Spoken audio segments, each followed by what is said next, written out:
शुक्लाम्बरधरं विष्णुं शशिवर्णं चतुर्भुजं प्रसन्नवदनं ध्यायेत् सर्वविघ्नोपशान्तये।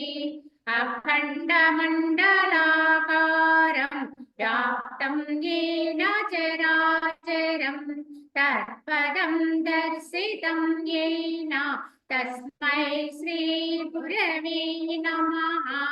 ॐ गुरुर्ब्रह्मा गुरुर्विष्णुः गुरुर्देवो महेश्वरः गुरु साक्षात् परं ब्रह्म तस्मै श्री गुरवे नमः। वन्दे परब्रह्म चिदात्मकं सद्वन्दे गुरुं शान्तमुमेशमीशं वन्दे शिवानन्द गुरुप्रवीरं वन्दे सदा ज्ञानपि वन्दनीयान् अखण्डानन्द विग्रहं दयालुमति सन्तुष्टं वन्देऽहं मम सद्गुरुं रागादिरोगान् सततानुषट्ट न शेषकाय प्रवृतानशेषान् आसक्य मोहारतिदान् जघान यः पूर्ववैद्याय नमोऽस्तु तस्मै यः पूर्ववैद्याय नमोऽस्तु तस्मै।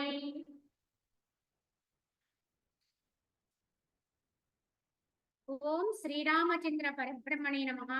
శ్రీ వశిష్ఠ గీత ఉత్పత్తి ప్రకరణము. ఉత్పత్తి ప్రకరణంలో అనేప్పుడు పరమాత్మను ఎరుంగుటకు మార్గం వశిష్ఠ మహర్షి చెప్తున్నారు శ్రీరామచంద్రుడికి. కనుక ఈ పరమాత్మను ఎరుంగుటకు మార్గం ఏంటో రాముల వారు ప్రశ్నించిపోతుంటారు.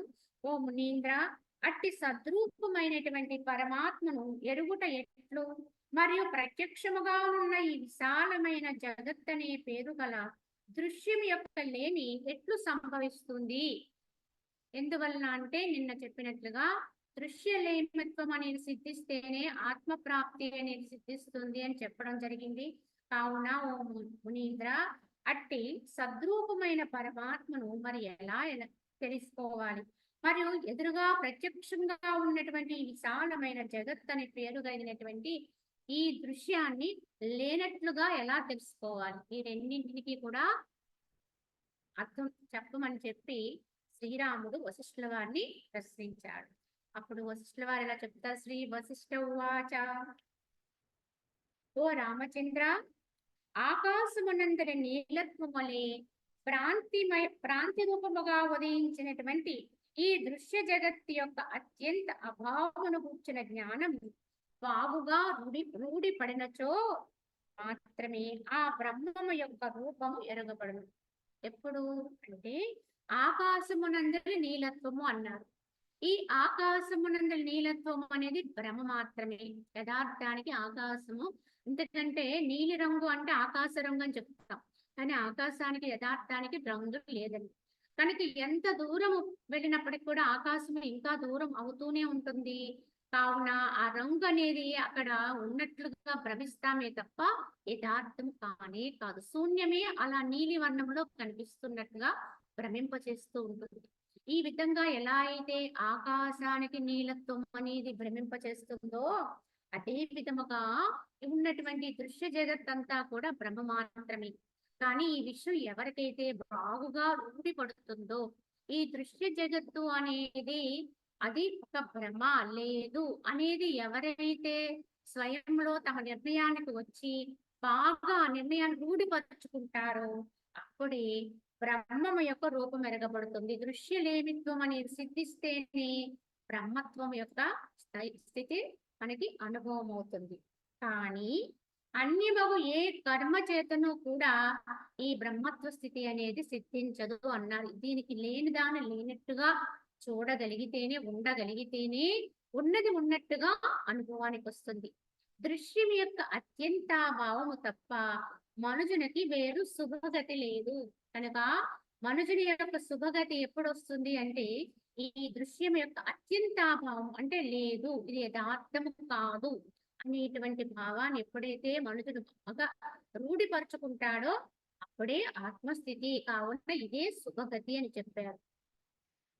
కావున ఈ మిథ్యారూప దృశ్యం యొక్క అత్యంతాభావం సిద్ధింప ఇక శేషించువాడే పరమాత్మ. ఎందుకంటే ఈ మిథ్యగా ఉన్నటువంటి ఈ యొక్క దృశ్యము లేదు అనేది ఎప్పుడైతే మనకి నిర్ణయం అయిపోతుందో, ఈ యొక్క అత్యంతాభావం ఎప్పుడైతే సిద్ధిస్తుందో ఇక ఏం మిగులుతుందండి అంటే ఆత్మే మిగులుతుంది. కనుక ఆత్మ తప్ప అన్యమంతా కూడా మిథ్యలోకే వస్తుంది. కనుక ఏదైతే సత్యమో అక్కడికి వచ్చి ఆగిపోతుందండి అన్వేషణ. కావున ఎప్పుడైతే ఇది కాదు కాదని మనం అన్వేషణ చేస్తూ ఒక్కొక్కదాన్ని ఇది కాదని మనం విడిచిపెడుతూ వస్తామో, ఆత్మ యందు ఎప్పుడైతే సిద్ధమవుతామో అక్కడ ఆగిపోతుంది ఈ అన్వేషణ. కావున శేషించువాడే పరమాత్మ. అతడే దానిని అంటే ఆ దృశ్యం యొక్క అభావమును ఎరగగలుగుతాడు. ఈ ఆత్మస్థితి సిద్ధించిన వాడికి ఈ దృశ్యం ఎలా మిథ్యో బాగుగా అనుభవం అవుతుంది. అత్తర ఆ ఎరుగువాడు బోధరూప పరమాత్మయే అగుచున్నాడు. ఎవరైతే ఈ విధంగా గ్రహిస్తారో ఆ ఎరుగువాడెవడో, ఆ తెలుసుకున్నవాడెవడో అంటే ఈ దృశ్యం అనేది లేదు అనేది ఎవరైతే గ్రహిస్తారో, అంటే ఎవరికైతే ఇది తెలుస్తుందో వాడే ఆత్మ. కనుక ఇదంతా లేదు అనేది ఎవరి నిర్ణయము, ఎవరైతే నిర్ణయించుకుంటారో, ఎవరైతే దీన్ని యథార్థంగా తెలుసుకుంటాడో అంటే ఆత్మదేవుడు పరమాత్మ.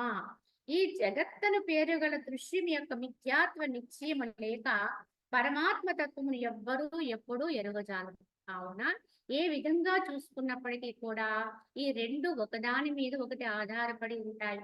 అంటే దృశ్యత్వ మిథ్యత్వ స్థితి, పరమాత్మ సత్యత్వ స్థితి. ఎవరికైతే దృశ్యత్వ మిథ్యత్వ స్థితి అనేది బాగుగా నిలుస్తుందో, అది నిర్ణయం అవుతుందో వాడికి పరమాత్మ యొక్క అనుభూతి అవుతుంది. ఎవరికైతే పరమాత్మ యొక్క అనుభవం సిద్ధిస్తుందో వాడికి దృశ్యం ఎవరితో కూడా మిచ్చవుతుంది. కావున అది జరిగితే ఇది వస్తుంది, ఇది నిలిస్తే ఇది జరుగుతుంది. ఇలా మనం రెండింటినీ కూడా సమన్వయం చేసుకుంటూ రెండింటినీ సమకాలములోనే సాధన చెయ్యాలి సాధకుడు. ఎందుకంటే ఈ దృశ్యమును యావత్తుని లేనట్టుగా నిర్ణయం అయిన తర్వాత ఆత్మస్థితిని పొందుదామండి అనుకోవడము సరికాదు. కనుక దృశ్యము లేదు లేదని నిర్ణయించుకుంటూనే ఆత్మానుభవ స్థితికి అనుగుణమైన సాధనా క్రమాల్లో ఉండాలి. ధ్యానాది అనుష్ఠానాలు చెయ్యాలి. దాని యందు మనసును స్థితం చేసుకుంటూ ఉండాలి. ఈ యొక్క సజ్జన సాంగత్యాది ఇత్యాది రూప సాధనలో ఉండాలి. ఇలా ఉంటూనే ఒకవైపున దృశ్యత్వ స్థితిని మిథ్యగా మనకి మనమే విచారణతో నిర్ణయించుకుంటూ ఉండాలి. ఆత్మ యందు స్థితమవుతూ ఉండాలి. అప్పుడు ఏదో ఒక రోజున అది పూర్తిగా లేకుండా అవుతుంది, ఆత్మస్థితి నిలిచిపోతుంది. కనుక ఈ రెండింటినీ సమకాలములో సమన్వయ స్థితితోటి సాధకుడు సాధించవలసి ఉన్నది అని చెప్పి దీన్ని బట్టి మనం ప్రయత్నించుకోవాలి. అయితే శ్రీరాముడు ఇలా ప్రశ్నిస్తున్నాడు మళ్ళా వశిష్ఠుల వారిని. ఓ మునీంద్ర, ప్రత్యక్షముగా కనిపిస్తున్న ఈ విశాల బ్రహ్మాండ రూప దృశ్య జగత్తు లేకుండుట అనేది ఎలా సాధ్యము? ఆవగింజేందు ఎచ్చటనైనా మేరు పర్వతం ఉంటుందా? అసంభవము కదా. కావున ఇది ఎంత అసంభవం అంటే ఇది ప్రత్యక్షముగా కంటికి కనిపిస్తుంది, యథార్థంగా ఉన్నట్లుగా మనకు అర్థమవుతుంది.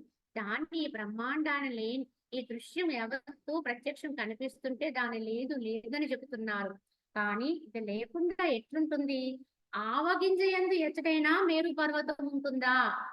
కావున ఉంటుందని చెప్పితే ఎలా అసంభవము, అది ఉండటానికి అవకాశం లేదనుకుంటాము, అదే విధముగా దృశ్య జగత్తు కనిపించే జగత్తుని లేదనుకోవడం కూడా అంతే అసంభవం అవుతుంది కదా అని చెప్పి శ్రీరాముల వారి యొక్క ప్రశ్న. దానికి వశిష్ఠుల వారు ఏం చెప్తున్నారంటే, ఓ రామచంద్ర, కొన్ని దినములు నీవు నిశ్చింతగా సాధుజన సాంగత్యము సత్శాస్త్ర పరాయణులవై ఉన్నచో అప్పుడు వాస్తవ జ్ఞానముచే భృగుతృష్ణాజలము నశించినట్లుగా ఒక క్షణములో నీకు దృశ్యము తొలగించి వేచెదను. దృశ్యము ఎప్పుడు లేకుండా అవుతుందో అప్పుడు త్రిపుటి యంత్ర ద్రష్టత్వము కూడా నశించును. అత్తరి కేవలము బోధ మాత్రము శేషించును అన్నారు.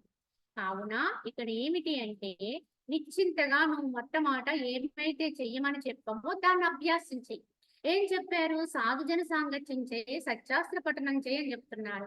కానీ ఈ ప్రశ్నలన్నీ పక్కన పెట్టు. అది ఎలా సాధ్యమవుతుంది అనే ప్రశ్న కాకుండా మొట్టమొదట నువ్వు ప్రయత్నం చెయ్యి. ఏం చెయ్యమని చెప్పారో అది చెయ్యి. ఆ విధంగా నువ్వు ప్రయత్నపరుడువై సజ్జన సాంగత్యంలో ఉంటూ సత్శాస్త్ర పఠనం చేస్తూ ఉండగా ఉండగా క్రమంగా నీ లోపలే జ్ఞానం అనేది ఉత్పత్తి అవుతుంది. ఈ జ్ఞాన బీజం అనేది అంకురిస్తుంది. తద్వారా క్రమంగా ఈ మృగతృష్ణా జలం ఎలా అయితే లేదని నిర్ధారణకు వస్తామో అదే విధముగా దృశ్య జగత్తు కూడా అసత్యం అనేది నీకు అర్థమవుతుంది. నీ అనుభవంగానే నువ్వు గ్రహిస్తావు. కావున ఎప్పుడు ప్రశ్న అనేది వేస్తూ పోతే ఎప్పటికీ కూడా ప్రశ్నలే వేస్తూ ఉన్నాం అనుకోండి, జవాబులు రావండి. కానీ ప్రశ్న వేయొచ్చు, కానీ దానికి తగినటువంటి ఆచరణ ఉండాలి ఏదైనా సరే. గురువులు చెప్తున్నారనుకోండి, గురువు చెప్పిన దాని మీద విశ్వసించి దాన్ని అభ్యాసం చేస్తే తదనుగుణ ఫలం ఏమై ఉందో అని మనకి అర్థమవుతుంది. ఈ విషయంగా ఒక చిన్న కథ చెప్తూ ఉంటారు. ఎలా అంటే ఒక స్కూల్లో విద్యార్థులు ఉంటూ ఉంటారు. వాళ్ళంతా కూడా చాలా చిన్న చిన్న పిల్లలు. అంటే ఇంకా అక్షరాలు, అంకెలు నేర్చుకునేటంత చిన్నవాళ్ళు. అయితే ఒక అబ్బాయి ఆ స్కూల్లో చదువుకుంటున్న వాడికి అతనికి అంకెలు నేర్పిస్తున్నారు. ఏమని? 1 నుంచి 100 వరకు అంకెలు నేర్పించారు. అలాగే ఎక్కాలు నేర్పిస్తున్నారు. ఒక 2, 2, 2, 2, 4, 3, 2, 6 ఇలా చెప్తున్నారు. ఇవన్నీ వేస్తున్న వాడికి ఆ ఒక విద్యార్థికి ఒక ప్రశ్న వచ్చింది.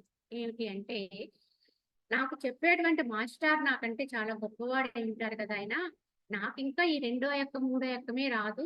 కానీ మాస్టారు పెద్దాయన కనుక ఆయనకేమొచ్చో కనుక్కుందామని, మాస్టారండి మీకు అన్నింటికంటే పెద్ద అంక 100 కదా! అతనికి తెలిసిన అంకెల్లో అప్పటికి 100 అనేది చాలా పెద్ద సంఖ్య. కావున మీకు 100 ఎక్కం వచ్చండి అని అడిగాడు అబ్బాయి. ఆ మాస్టర్‌ని. అప్పుడు ఆయనన్నారు, దానికి నాయనా 100 ఎక్కమే చాలా తేలిక. వీటికంటేని రాకనేని అంటే అయితే వేసి చూపించండి అంటే, ఆయన బ్లాక్ బోర్డ్ మీద ఒక 100, 100, 200, 200, 300, 300 ఇలా వేస్తున్నాడు. వేసేసింది అంతా అయిపోయిన తర్వాత ఇదే 100 ఎక్కము అని చెప్పారు. చెబితే ఆ పిల్లవాడు అంటాడు, అతనికి ఇంకా 100 అనే అంకెలే పూర్తిగా రావు కనుక అతనంటాడు, "ఈ 100 ఎక్కమని దీన్ని నేను ఎలా నమ్మాలండి?" అని అడుగుతాడు. అడిగితే అదేమిటి ఇది 100 ఎక్కమే నువ్వు ఎవరినైనా అడుగు చెప్తారంటే, ఆ పక్క క్లాస్‌లో ఉన్న మాస్టర్‌ల దగ్గరికెళ్ళి వాళ్ళని కూడా తీసుకొచ్చి చూపిస్తాడు. ఇది 100 ఎక్కమేనండి. అవును 100 ఎంతమంది చెప్పినా ఆ అబ్బాయి అంటాడు, "నాకు తెలీదు కదండీ మీరందరూ చెప్పినా.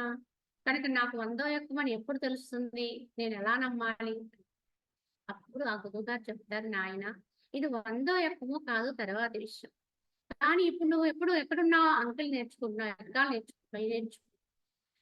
కొంతకాలం నువ్వు ఇలాగ అభ్యాసం చెయ్యి. ఇలాగే నేర్చుకో. అన్నీ నేర్చుకో. అన్నీ నేర్చుకున్న తర్వాత కొంచెం పెద్దవాడివయిన తర్వాత అప్పుడు కూడా నీకు ఇది 100 ఎక్కమో కాదో అని తెలియకపోతే అప్పుడొచ్చి నన్నడుగు" అని చెప్తారు. అప్పుడు ఆ పిల్లవాడు అలానే అని చెప్పి సరే అప్పటినుంచి ఆయన బుద్ధిగా చదువుకున్నాడు. సరే ఒకటో తరగతి, రెండవ తరగతికి వెళ్ళాడు. ఈ లోపల ఆయనకి 100 కాదు 1000 అంకెలొచ్చినియి. ఎక్కాలన్నీ వచ్చినియి. అప్పుడు అతనికి అర్థమైంది. ఏమిటి? ఇది 100 ఎక్కమే మాస్టారు ఆ రోజు నాకు వేసి చూపించింది 100 ఎక్కం. కావున అతను మరలా ఎప్పుడు మళ్ళీ ఆ మాస్టర్ దగ్గరికెళ్ళి అడగలేదింక. ఎందుకు అడగలేదు అంటే అతనికి సంశయ నివృత్తి అయిపోయింది. అతనికే అర్థమైపోయింది. ఎందుకు అర్థమైంది అంటే అతను అభ్యాసం చేశాడు. అలానే సాధకుడు కూడా చేయవలసింది ఇదేనండి. ప్రశ్నలే వేస్తూ కూర్చున్నామనుకోండి, ఎప్పటికీ మనకు సమాధానం రాదండి తృప్తిగా. కానీ ప్రశ్నించటానికి ముందు వివేకంతో ఉంటూ ప్రశ్న వేయొచ్చు. కానీ దానికి తగినటువంటి ఆచరణ మన దగ్గర ఉంటూ, వాటి అభ్యాసం చేస్తూ, సాధనలో ఉంటూ, అప్పుడు మళ్ళీ కొత్త ప్రశ్నలు వస్తుంటే వెయ్యాలి తప్ప, ఆ ముందు ఏమీ చేయకుండా, అడుగు పెట్టకుండానే, ప్రయత్నం లేకుండానే ప్రశ్నలు మాత్రమే వేస్తే, ఎప్పటికీ మనం అక్కడే ఉంటామండి. ఏది నేర్చుకోలేం, ఏది పొందలేం. కావున ముందు మనకి గురువుల పట్ల, శాస్త్రముల పట్ల విశ్వాసం ఉండాలి. విశ్వాసంతో నడుచుకుని వేదాలు ఇలా చెప్పారు, శృతి వాక్యాలు ఇలా చెప్పాయి. కావున మేము ఈ విధమైన అనుష్ఠానాన్ని పొందుతామని చెప్పి, అలా పొందుతూ వాళ్ళేం చెప్పారు? సాధుజన సాంగత్యం చేయమన్నారు. సత్యాస్త్ర పఠనం చేయమన్నారు, సాధనలో ఉండమన్నారు. అలా ఉంటూ ఉంటూ ఉంటూ ఉండగా నీకు కొత్త కొత్త సందేహాలు వస్తే అడగొచ్చు, తీర్చుకోవచ్చు. కానీ వేసిన ప్రశ్నే మరలా మరలా వేస్తూ ఉంటే మాత్రం ఏమీ రాదు. ప్రయత్నమే. ఎందుకంటే ప్రయత్నపరుడికి కొత్తగా వస్తాయి ప్రశ్నలు. ఆ వచ్చిన తీర్చుకుంటూ ముందుకే వెళ్ళాలి తప్ప అక్కడే ఆగకూడదు. కనుక ఆ విశ్వాసం ఉంచాలి. కావున అప్పుడు వశిష్ఠుల వారు కూడా అదే చెప్తున్నారు. ముందు చెప్పింది ఆచరించు నాయన. అప్పుడు నీకే అర్థమవుతుంది. ఆత్మే సత్యము, జగత్తు మిథ్య. ఎప్పుడైతే నీకు జ్ఞానం అనేది ఉదయిస్తుందో అప్పుడు మనకి ఎవరికైనా ఈ జగత్తు అనేది వాస్తవంగా లేదు, అసత్యము, మిథ్య అనేది మన అనుభవానికి వస్తుంది. ఆత్మే సత్యము. దానికి తగిన అనుష్ఠానం చేస్తే నీకు అది అనుభవంలోకి వస్తుంది. అదే విధముగా ఈ యొక్క ద్రష్ట దృశ్యములు రెండింటిలో ఒకటి లేకుండా ఇంకొకటి ఉండదండి. ఎందుకంటే ఈ యొక్క ద్రష్ట అంటే చూచేవాడు, దృశ్యము అంటే చూడబడేది. చూచేవాడు ఉంటేనే చూడబడేది ఉంటుంది. అలాగే చూడబడేది ఉంటేనే చూచేవాడు ఉంటాడు. ఇద్దరు కలుసుకుని ఉంటారండి. ఇందులో ఒకడు లేడనుకోండి, ద్రష్ట లేడనుకోండి, దృశ్యం కూడా ఉంటుంది. చూచేవాడు లేడనుకోండి, అప్పుడు ఏం చూశాడని చెప్పడానికి వాడు ఉండడు. కనుక అక్కడ దృశ్యానికి కూడా విలువ లేదు. అలాగే కేవలం దృశ్యం ఉంది, అలాగే ద్రష్ట చూచేవాడు ఉంటాడు, దృశ్యం లేదనుకోండి, అప్పుడు కూడా జగత్తు లేదు. ఇలా మనము తెలుసుకోవాలి. ఇందుకీ ద్రష్ట అనేది ఎవరు అంటే ఈ ద్రష్టే జీవుడండి. ఈ జీవుడే దేవుడండి, ఆత్మ. ఈ ఆత్మ ఎప్పుడైతే ఆ ఆత్మ నుంచి వచ్చినట్టు భ్రమ ఏదైతే ఉందో, మనస్సు అనే మాయ ఏదైతే ఉందో, అది ఆత్మకు ఆవరణగా ఉండేది ఏదైతే ఉందో అదే జీవత్వాన్ని పొందుతుందండి. కనుక ఆత్మకు ఎప్పుడూ మార్పు లేదు, ఎప్పుడూ పరమ సత్యం. కావున ఈ జీవుడికి అన్ని మాయలు నండి, అన్ని భ్రాంతులు, అన్ని బంధాలు అన్ని కూడా ఏర్పడేది ఎవరికి? జీవుడి. కావున జీవుడుగా ఉన్నంత వరకే జగత్తుతో ఉంటామండి ఎవరమైనా. ఈ జగత్తుతో సంబంధం కలిగి ఉండడమే మాయండి. ఈ జీవత్వం ఉన్నంత వరకు జగత్ సంబంధం ఉంటుంది. కావున అదే బంధనాలు పాల్గొంటుంది, అదే జన్మ పరంపరలు. కావున జన్మ పరంపరకి వెళ్ళేది కూడా జీవుడే, ఈ యొక్క భ్రమే. కావున ఈ భ్రమ తొలగితే ఏమవుతుంది? జీవత్వం నశిస్తే దైవత్వం సిద్ధిస్తుంది. అదే సత్యం. కావున ద్వైత ఏకత్వ ద్రష్ట దృశ్యములు చేయింప సద్వస్తువు పరమాత్మయే శేషించును అన్నారు. ఎందువల్ల అంటే ఇవన్నీ మనం పెట్టుకున్నాం. ద్వైతమని, అద్వైతమని, ద్రష్ట, దృశ్యము, ఇవన్నీ కూడా మనము అసలైన తత్వాన్ని అందుకోవడం కోసము ఆలవాకి ఇవన్నీ అర్థం చేసుకుంటూ సత్యం వైపు వెళ్ళడం కోసం మనకు పెద్దలు ఇవన్నీ నిర్దేశం చేసి ఇచ్చారండి. వాటిని అర్థమయ్యేలా చెప్పారు. కావున యథార్థముగా ఇవన్నీ కూడా అసలైన సత్యము ఎప్పుడైతే మనకి ప్రస్ఫుటం అవుతుందో ఇవన్నీ పడిపోతాయి. అక్కడ జీవత్వం పడిపోతుంది, దృశ్యము లేకుండా అయిపోతుంది, ఏ అద్వైతము లేదు, ద్వైతము లేదు, ఎందుకంటే ఉన్నది ఒక్కటే. ఇంకా అక్కడ ఏమీ లేదు, చెప్పడానికి కూడా ఏమీ లేదు అనే స్థితి సిద్ధిస్తుంది. కావున ఈ పరమాత్మ మాత్రమే సత్యము, ఆత్మ మాత్రమే సత్యము. అది పొందే వరకు ఈ వాక్యాలన్నీ అవసరం. కానీ పొందితే, అది అందితే వాక్యాలతో పని లేదు. దానికి ఈ పేరు ఆ పేరు ఏం పెట్టేది లేదు. దాన్ని మాయ అనొచ్చు, ఇంకొకటి అనొచ్చు, జీవుడు అనొచ్చు, దేవుడు అనొచ్చు, ఇన్ని పేర్లు ఎందుకంటే అసలు దాన్ని అందుకోవడానికి ఇవన్నీ మనకి సహకారం అండి, అంతే. దాన్ని తెలుసుకోవడం కోసం. ఓ రామచంద్ర, జగత్తు యొక్క మిథ్యాత్వ జ్ఞానము ద్వారా నీ యొక్క మనస్సు అనే అర్థము నుండి ఈ అహంకార జగత్ దృశ్యమనే మాలిన్యమునంతను నేనిప్పుడు తుడిచివేచెదను. కావున ఓ రామచంద్ర, ఈ జగత్తు యొక్క మిథ్యాత్వ జ్ఞానము ద్వారా నీ యొక్క మనస్సు అనే అర్థము నుండి, ఎందుకంటే ఈ మనసు ఒక అర్థములా ఉంటుందండి. అర్థం ఏం చెప్తుంది? దాని ఎదురుగా వచ్చిన దాన్ని ప్రతిబింబించి చూపిస్తుంది. అది అర్థం యొక్క లక్షణం అండి. కానీ ఇంకొక లక్షణం కూడా ఉందని చెప్పుకున్నాం. అద్దానికి ఉన్న లక్షణం ప్రతిబింబించడం ఒకటైతే కుడి ఎడమగా చూపించడం మరొక లక్షణం అండి. ఏదైనా సరే తారుమారు చేసి చూపిస్తుంది. కుడి వైపుని ఎడం భాగాన్ని కుడి భాగంగా చూపిస్తుంది. అంటే తల్లకిందులుగా చూపిస్తుందండి. అంటే మనస్సు కూడా ఇలానే చూపిస్తుంది. ఉన్నదాన్ని లేనట్టుగా చూపిస్తుంది. లేని దాన్ని ఉన్నట్టుగా చూపిస్తుంది. ఈ మనస్సు అనే అద్దం ఏం చేస్తుంది? దీని నుంచే ప్రతిబింబిస్తుంది. ఈ అహంకార జగదృశ్యాలన్నీ కూడా ఈ మనస్సు అనే అద్దము ద్వారా ప్రతిబింబిస్తూ ఉంటాయి. కానీ ఈ యొక్క అద్దం అనేటువంటి ఈ మాయలో ఉండేటువంటి మాలిన్యానంతటినీ కూడా నేనిప్పుడు నిన్ను రహితం చేస్తాను. అవన్నీ లేకుండా నీ మనస్సుని పవిత్రం చేస్తాను ఓ రామా అంటూ లేని వస్తువుకు ఉనికి లేదు. ఉన్న వస్తువుకు లేమి లేదు.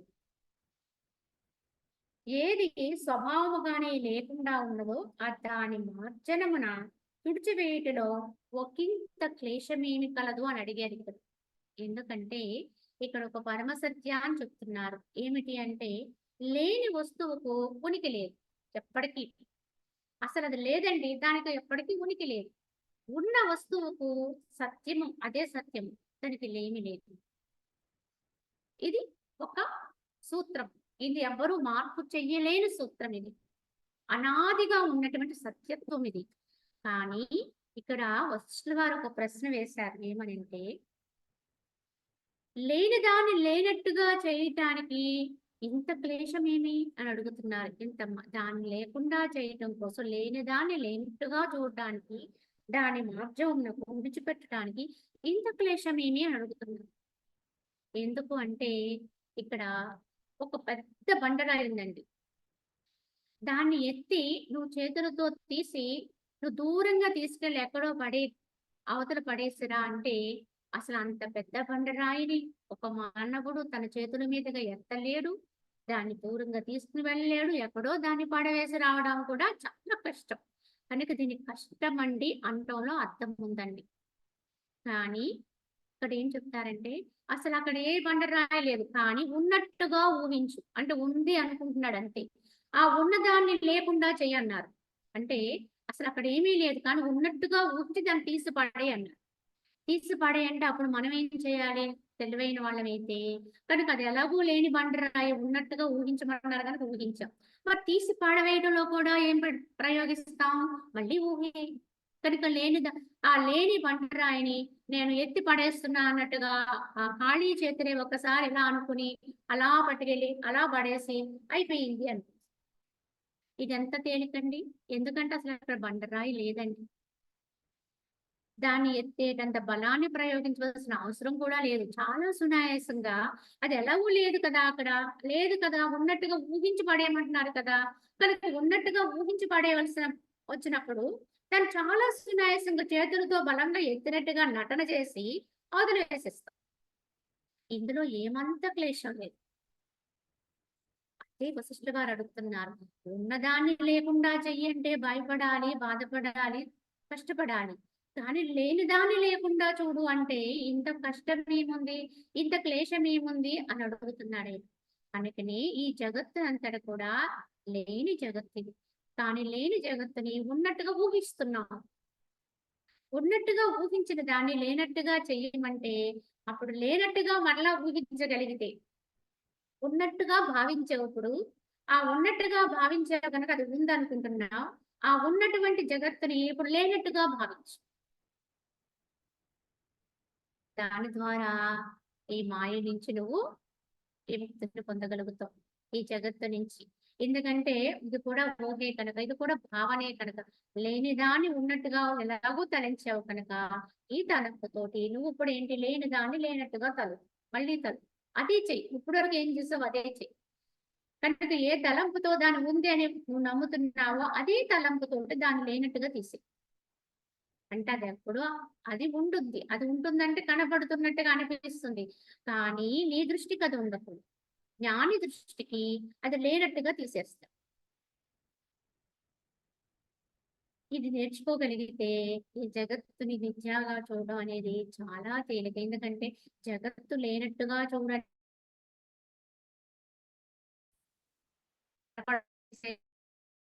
విపరీతాల వల్ల అంతా నశించుకోవాలని కోరుకో. ఇది కాదండి ఇక్కడ. నీ తలంపుతోటి దాన్ని లేకుండా చూడంతే. నీ భావనతోటి దాన్ని లేకుండా చూడగలిగితే నువ్వు జ్ఞానంతో కూడిన వాడివైపోతావు. జ్ఞానివైపోతావు. అప్పుడు ఉన్నది నీకు మిగిలిపోతుంది. ఇదండి. ఇది చాలా సునాయాసమైన ప్రక్రియ. భావనతోటి వచ్చిన దాన్ని భావనతోటి తీసేయాలి. ముళ్ళుని ముళ్ళుతో తీసేయమన్నారు. అలాగే మన తలంపుతో వచ్చింది లేని భూతం, ఈ లేని జగత్తు. తలంపు వల్ల, తలంపుని యొక్క గట్టిదనం వల్ల ఇది స్థిరపడిపోయింది. కానీ ఇప్పుడు మళ్ళీ అదే తలంపుని ప్రయోగించి, అదే భావాన్ని ప్రయోగించి దాన్ని తీసి, ఇది చాలా తేలికైనటువంటి చర్య అవుతుంది. యథార్థంగా సూక్ష్మం ఎరిగి మెసులుకుంటే, సూక్ష్మత్వంగా. ఎందుకంటే యుక్తి కావాలన్నారండి దేనికైనా. యుక్తితో మెలుగు. ఆ విధంగా అసలు వారు ప్రశ్నిస్తూ, జగత్తు అసలు మొదట ఉత్పన్నమే కాలేదు. ఈ వ్యాపించి ఉన్నది ఏది కనిపించుచున్నదో అది బ్రహ్మ చైతన్యమే తన నిర్మల ఆత్మయంది విధముగా వృద్ధిని పొందినదగును. కావున యథార్థముగా ఈ జగత్ అనేది అసలు ఉత్పన్నమే కాలేదు, అసలు పుట్టనే లేదు, దీనికి ఉత్పత్తే లేదు, దీనికి ప్రకటనే లేదు దీనికి బయటికి. కానీ ఈ వ్యాపించి ఉన్నదంతా కూడా ఏదైతే కనిపిస్తున్నది అనుకుంటున్నామో, ఉంది అనుకుంటున్నామో, అదంతా కూడా మరి ఏమిటి అంటే బ్రహ్మ చైతన్యమే తన యొక్క నిర్మల ఆత్మయంది విధముగా వృద్ధి పొందినదవుతుంది. ఇదంతా కూడా ఆ బ్రహ్మ చైతన్యం యొక్క ప్రభావము చేత నిండి ఉన్నది. కావున నీ లోపల ఉన్నది ఆ బ్రహ్మ చైతన్యమే, బయట ఉన్నది ఆ బ్రహ్మ చైతన్యమే. దాని నుంచి వచ్చినటువంటి ఈ యొక్క భ్రాంతి యొక్క మాయతోటి ఇదంతా ఉంది అని భావన పొందుతున్నావు తప్ప యథార్థముగా జగత్ అయితే వేరుగా లేనే లేదు, ఉన్నది ఒకటే చైతన్యం. కనుక బయట వ్యాపకమై ఉన్నది కూడా, అంతటా ఉన్నది కూడా బ్రహ్మ చైతన్యమే. కానీ ఆ బ్రహ్మ చైతన్యం దర్శించటానికి మాత్రం మనకి తగినటువంటి అర్హత అంటే ఆ దృష్టి మనకి లేదు. మనం చూసే దృష్టి అంతా కూడా ఏంటి, కుదృష్టితో చూస్తున్నాం. సత్యత్వ దృష్టి మనకు వస్తే ఇదంతా మనకి చైతన్యం మాత్రంగా కనిపిస్తుంది. అలా కనిపించకుండా కేవలం రూపాలు మాత్రమే కనిపిస్తున్నాయి, ఉపాధులు మాత్రమే దర్శిస్తున్నాం, దీంతో మనము భేదాన్ని మాత్రమే పొందుతున్నాం అనుకుంటే మనము అపదృష్టిలో ఉన్నామండి. అంటే కళ్ళు ఉండి కూడా కబోదులుగా ఉన్నాం. నేత్రాలు ఉన్నాయి అనుకోవడానికి తప్ప చూడడానికి ఉపకరించేవి కాదండి అన్నట్టుగా ఈ మాయా చక్షువులండి ఇవన్నీ కూడా మాయని చూపిస్తాయి. కానీ అంతరములో ఉండేటువంటి అసలైనటువంటి సత్యత్వ దృష్టి కలిగితే, మనకి ఆ జ్ఞాన దృష్టి కలిగితే, వివేక దృష్టి కలిగితే తప్పకుండా మనకి ఆత్మస్థితి అనేది మనకి అనుభవం అవుతుందండి. ఇది గమనించుకోవాలి. ఎవ్వరమైనా ఈ దృష్టిని అలవర్చుకోవాలి, ఈ స్థితినే పొందించుకోవాలి. కావున ఇక్కడ చెబుతూ, కావున ఓ రామ, ఈ యొక్క సాధుజన సాంగత్యము సత్యాశ్రమము నీవు తత్పరుడు అయినచో కొన్ని నెలలు కాదు, కొన్ని దినములలోనే నీవు పరమాత్మ పదమును పొందగలుగుతావు అన్నారు. కావున ఈ సాధుజన సాంగత్యము, సజ్జన సాంగత్యము, ఈ యొక్క సత్యాస్త్ర పఠనం, వీటి యందు నువ్వు నెలకొని ఉంటే కనుక వాటి యందు తత్పరుడు అయి ఉండాలి. అంటే కేవలం ఏదో చేస్తున్నానన్నట్టు కాకుండా తత్పరత్వంగా ఉంటే కనుక కొన్ని నెలలు కాదట, కొన్ని దినముల్లోనే నీవు పరమాత్మ పదమును పొందగలవను. అంత ప్రభావం ఉందటండి. కానీ చూడండి, మందభాగ్యులు మనం అంటే వాళ్ళము చేస్తూ ఉంటాం సంవత్సరాలు తరబడి, జీవితకాలం అంతా కూడా ఏదో ప్రయత్నంలో ఉన్నట్టుగానే ఉంటాం.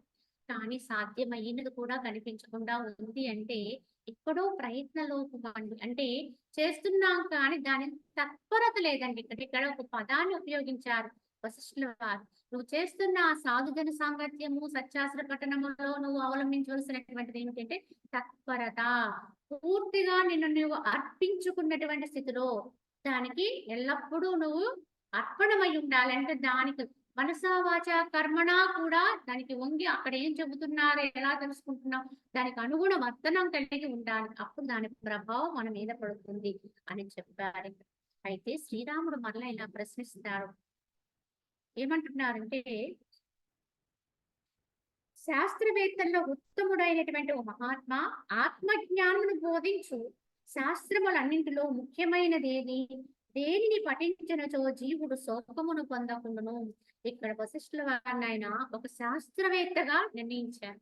ఆధ్యాత్మిక శాస్త్రవేత్త ఆయన. కావున ఓ శాస్త్రవేత్తలలో ఉత్తముడైనటువంటి ఓ మహాత్మా, ఆత్మ జ్ఞానమును బోధించే అన్ని శాస్త్రాల్లోకెల్లా మేటి అయినటువంటి శాస్త్రం ఏదో, దేన్ని పఠిస్తే జీవుడికి మరల శోకము రాదు, దాన్ని చెప్పమని అడిగారు. అప్పుడు వశిష్ఠుల వారు ఇలా చెప్తారు: ఓ మహామతి, ఆత్మజ్ఞాన ప్రబోధకములకు శాస్త్రములన్నింటిలో ఈ వాసిష్ఠ రామాయణమే అంటే వశిష్ఠ గీత ఉత్తమమైనది. ఇదే ఇతిహాసముల్లోకెల్లా శ్రేష్టమైనది. దీనిని వినినంతనే తత్వజ్ఞానం ప్రాప్తిస్తుంది. ఎందుకంటే ఏ శాస్త్రం అన్నింటికంటే మేటి అని అడిగితే ఆత్మజ్ఞాన ప్రబోధకం కలిగించే అన్ని శాస్త్రాల్లో కల్లా వాసిష్ఠ రామాయణం గొప్పదన్నారు. ఎందుకంటే ఇక్కడ ఇంతకు మించి ఆత్మజ్ఞానానికి మించి వినా ఇంకేమీ ఉండదండి ఈ యొక్క శాస్త్రములో. కావున ఈ వశిష్ఠ గీత అనేది అంత ఉత్తమమైనది. ఇది ఏ ఇతిహాసములకల్లా శ్రేష్టమైనది. దీనిని ఒక్కసారి ఒక పర్యాయం విన్నంతనే తత్వజ్ఞానం లభిస్తుందట. అంత గొప్పది ఈ యొక్క వాసిష్ఠ రామాయణం. ఈ రామాయణ వాంగ్మయము వినినచో అక్షయమైనటువంటి జీవన్ముక్తి లభించును. అందువల్ల ఇది అతి పవిత్రముగు శాస్త్ర గ్రంథము. కావున ఎవరైతే ఈ రామాయణ వాంగ్మయం ఏదైతే ఉందో, వాక్ రూపంగా వచ్చే జ్ఞాన ప్రబోధన ఏదైతే ఉందో, దీన్ని ఎవరైతే వింటారో వారికి అక్షయమైనటువంటి జీవన్ముక్తి స్థితి లభిస్తుంది. మోక్షాన్ని అందుకుని జీవించగలిగే స్థితి ఏర్పడుతుంది. అందువల్ల ఇది అతి పవిత్రమైనటువంటి శాస్త్రం అని చెప్పారు. స్వప్నము నుండి మేలుకొని పిమ్మట ఇక దాని సత్యత్వము ఎలా అయితే ఉండదో, ఈ శాస్త్రమును కనుక విచారిస్తే జగత్తు కనపడుచున్నను మిథ్యే అని అమానితమవుతుంది. కనుక ఎలా అయితే ఒకసారి మనకు స్వప్నం వచ్చిన తర్వాత మెలుకు వచ్చేసిందండి, మెలుకు వచ్చాక అది స్వప్నమే, కలే అని ఎలా అయితే నిర్ణయం అయిపోతుందో, అలాగే ఎప్పుడైతే ఈ వాసిష్ఠ రామాయణాన్ని విచారణ చేస్తారో, పఠిస్తారో, దాన్ని అనుభవంగా గ్రహించే ప్రయత్నం చేస్తారో, అప్పుడే ఈ జగత్ అనేది మిథ్య అని అర్థమే. ఇది కనపడుతున్నప్పటికి కూడా లేదు. యథార్థంగా దీన్ని నువ్వు అధ్యయనం చేస్తే దీని పారాయణ క్రమంలోనే, పఠన క్రమంలోనే జగత్ యొక్క మిథ్యాత్వం అనేది నీకు అనుభవం అవుతుంది. ఈ వాసిష్ఠ రామాయణ శాస్త్రమునున్న విషయములే ఇతర శాస్త్రముల్లో ఉన్నాయి. ఇందు లేనివి మరెచ్చటము లేవు. అందువలన విజ్ఞులు దాన్ని శాస్త్ర కోశము అన్నారట. అంటే భాండాగారం, అన్ని శాస్త్రాల యొక్క నిధి అన్నారు. ఇందు లేనటువంటి విషయం ఇంక ఏ శాస్త్రంలో లేదట. కనుక ఎక్కడ ఎవరు ఏది చెప్పినా మనకి ఎన్నో గీతలు ఉన్నాయండి. అన్ని గీతల్లో అందరూ చెప్పిన సత్యం ఏమిటి అంటే ఇదే పరమ సత్యం. అందరు మహానుభావులు చెప్పింది ఇదే.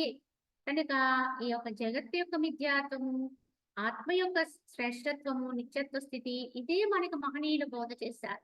కనుక అన్ని గీతల్లో అంత గొప్ప విషయాలుగా మహనీయులు చెప్పిన విషయం అంతా కూడా ఇదే ఉన్నది. అందుకని దీన్ని ఏమన్నారు అంటే ఒక భాండాగారం, శాస్త్రాలన్నిటికీ కూడా కోశము, ఇది అన్ని శాస్త్రాలకి కూడా ఆధారము అని చెప్పి దీన్ని అంటారు. ఆత్మ విచారణతోను, ఆత్మ విషయ వర్ణనములతో నిండి ఉన్నటువంటి ఈ శాస్త్రం వల్లనే సంసార దుఃఖము నశిస్తుంది. కావున ఇదంతా కూడా ఎలా ఉందండి అంటే ఆత్మ విచారణతో ఉంది, ఆత్మ విషయ వర్ణనతోటే ఉంటుంది తప్ప అన్యమైనటువంటి ఇంకొక విషయం ఏది కూడా ఇందు ఉండదు. పరిపూర్ణంగా ఆత్మతత్వంతోటే నిండి ఉంటుంది. కావున ఈ శాస్త్రం వల్లనే సంసార దుఃఖాలన్నీ కూడా నశిస్తాయి. ఈ బంధనాలు వచ్చినటువంటి క్లేశాలన్నీ కూడా హరింపబడతాయి. కావున ధన దాన తపముల వలన కాని, దైత తత్వబోధకము కర్మకాండను పఠించుట వలన కాని, తదుపదిష్ట యోగ హోమాది యత్న కుశలత్వంతే కాని ఈ దుఃఖము సమీపదు అన్నారు. కావున ఈ యోగ వాసిష్టాన్ని పారాయణ క్రమంలో పట్టణ మాత్రంగా రావడం అంటే ఈ యొక్క సంసార దుఃఖ హరణం ఏదైతే ఉందో అట్టి స్థితి ఇంకా దేని వల్ల లభ్యం కాదు. ఎందుకంటే ధనం వల్ల కానీ, దాన ధర్మాల వల్ల కానీ, తపస్సుల వల్ల కానీ, అలాగే దైత తత్వబోధకము కర్మకాండన అంటే ఈ యొక్క కర్మకు ఆ ఫలం వస్తుంది, ఈ విధానం చేస్తే ఈ పుణ్యకర్మ చేస్తే ఆ విధమైనటువంటి ఫలం వస్తుంది అని చెప్పబడినటువంటి కర్మకాండను పఠించడం ద్వారా కానీ, మరి ఇతరత్ర యాగ హోమాది క్రియల వల్ల కానీ రానటువంటి గొప్ప స్థితి, ఆత్మస్థితి ఈ వాసిష్ఠ రామాయణం వల్ల లభ్యమవుతుంది. మహనీయులు ఆత్మయందు చిత్తము ప్రాణములు లగ్నమైన వారు పరస్పరము ఆత్మను గురించియే బోధించుకునుచు చెప్పుకొనుచుండు వారును ఆత్మయందే సదా సంతుష్టి పొందుచు ఆత్మయందే సదా క్రీడించుచుండు వారును అయి. మహనీయులంటే ఎలా ఉంటారో చెప్పారు. ఎవరైతే మహనీయులై ఉంటారో వాళ్ళు ఎప్పుడు కూడా తమ ఆత్మయందే చిత్తమును ప్రాణమును లగ్నం చేసి ఉంచుతారు. ఎల్లప్పుడూ కూడా చిత్తం అంటే ఈ యొక్క మనస్సుని, తమ యొక్క ప్రాణమును అంటే ఆ శ్వాస రూపంగా దాన్ని తీసుకెళ్లి ఆత్మయందే స్థితం చేస్తూ ఉంటారు. ఎప్పటికప్పుడు ఒక సాధనలో ఇప్పుడు చేస్తున్నాం అనేది కాదు, ప్రతి నిమిషము ఇదే రకమైన జాగరూకతో ఉంటారు. అలాగే మహనీయులైన వారు ఏ ఇద్దరు కలుసుకున్నా, ఏ కొంతమందితో కలిసిన పరస్పరము కూడా మరి ఏమి వారు మాట్లాడుకుంటారు అంటే వారి మధ్య వచ్చే సంభాషణ అంతా కూడా ఆత్మను గురించే సంభాషణ చేసుకుంటూ ఉంటారు. ఆత్మను గురించే బోధించుకుంటూ ఉంటారు. ఒకరికొకరు వారి యొక్క అనుభవాన్ని చెప్పుకుంటూ ఉంటారు. ఆత్మ ఎందే సదా సంతుష్టి కలిగి ఉంటారు. నిరంతరము కూడా ఆత్మ ఎందే తృప్తిని పొందుతూ ఉంటారు. ఆత్మ ఎందే సదా క్రీడిస్తూ ఉంటారు, ఆడుకుంటూ ఉంటారు అన్నారు. అంటే రమిస్తూ ఉంటారు. ఆత్మ ఎందే స్థితం కలిగి ఉంటారు. దాని ఎందే నిశ్చయాన్ని పొందుతూ ఉంటారు. ఇలా ఉంటుంది మహనీయుల యొక్క స్థితి. ఇట్టి వారిని మహనీయులుగా గుర్తించారు. వారి ఇతరత్రితరత ఎటు పోని వారి ఇట్టి స్థితిలో ఉన్న వారి యొక్క విధానం మారదండి. వారు ఏ విధంగా బయట విధానంలో ఉన్నారు అనుకుంటాం మనం అంతే, కానీ వారి లోపల స్థితి మాత్రము ఎప్పుడూ మారదు. ఈ స్థితి ఉంటారు. అట్టి జ్ఞానైక నిష్ఠులకును ఆత్మజ్ఞాన విచారశీలుకును విదేహముక్తులు విదేహముక్తులందు ఉదయించేటువంటి ముక్తి వంటిదే జీవన్ముక్తి ఉదయించుచున్నది. ఎవరైతే ఈ విధంగా చరిస్తూ ఉంటారో అటువంటి జ్ఞానైక నిష్ఠులు, జ్ఞానమునందే నిష్ఠ కలిగి ఉంటారో, ఆత్మజ్ఞాన విచారశీలుడు అయి ఉంటారో అటువంటి వారికి విదేహముక్తుల యొక్క స్థితి ఎటువంటిదో అటువంటి ముక్తిని జీవన్ముక్తత్వంగా పొందుతారంటే దేహం పోయిన తర్వాత దీని త్యాగం చేసిన తర్వాత వచ్చే మోక్షం ఏదైతే ఉందో, ముక్తి ఏదైతే ఉందో అటువంటి ముక్తిత్వాన్ని దేహం ఉండగా అనుభవిస్తూ ఉంటారు. దేహం ఉండగా అనుభవిస్తూ ఇచ్చోటనే అందరి మధ్య ఉంటారు, కానీ వారి స్థితి మాత్రం ఇలానే ఉంటుంది.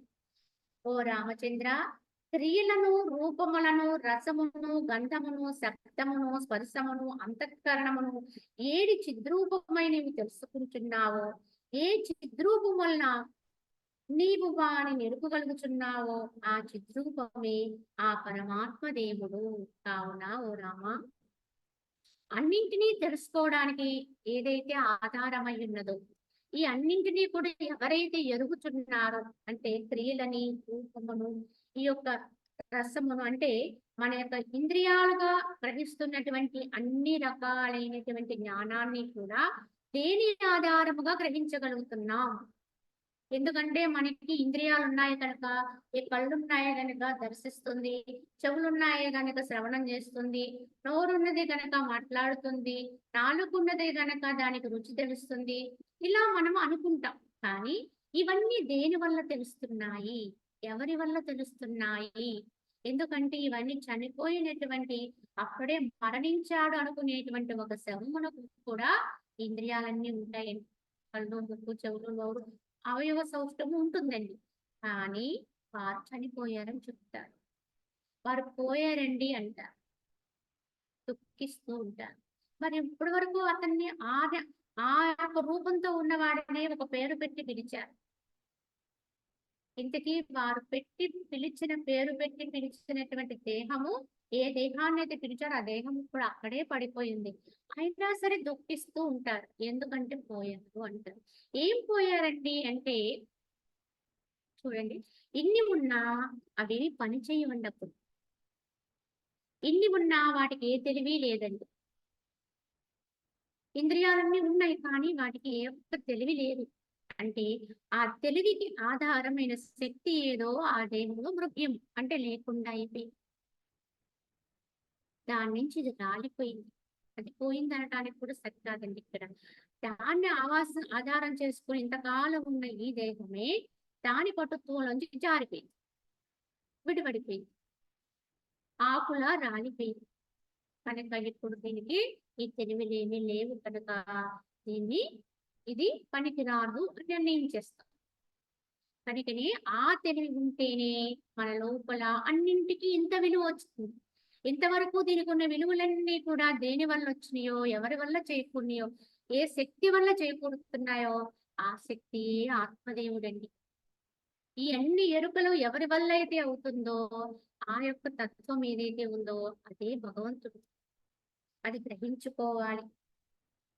ఏ చిద్రూపం వల్ల నీవు దాన్ని ఎరుగగలుగుతున్నావో ఆ చిద్రూపమే ఆ ఆత్మదేవుడు, పరమాత్మ దేవుడు, సాధు, ద్రష్ట, దృశ్యము, దర్శనం అనే ఈ మూడింటి మధ్య ఉపాధుల కంటే వేరైనటువంటి ఏ నీ ఆత్మ కలదో దాన్ని నీవు ఏకాగ్ర మనసుతో తెలుసుకోగలుగుతావు అన్నారు ఇక్కడ. ఏంటంటే ఓ సాధు ఈ యొక్క మూడు చెప్పారండి ఇక్కడ. ద్రష్ట, దృశ్యము, దర్శనం. దీన్ని త్రిపుటి అంటారు. ఎందుకంటే ద్రష్ట అంటే చూచేవాడు, దృశ్యము అంటే చూడబడేది, దర్శనము అంటే ఈ చూచేవాడికి ఈ చూడబడేదానికి మధ్యలో ఉండేటువంటి క్రియ అనుసంధానం. అంటే ఈ ద్రష్ట ఇక్కడుండి ఆ దృశ్యం అక్కడుంది కానీ చూడడం అనేటువంటి క్రియ జరుగుతూ ఉంటుంది. ఈ మూడు కలిపితేనే మనకి ఒక చర్య అవుతుంది. ఈ చర్య వల్లే మాయ అనేది పుట్టింది.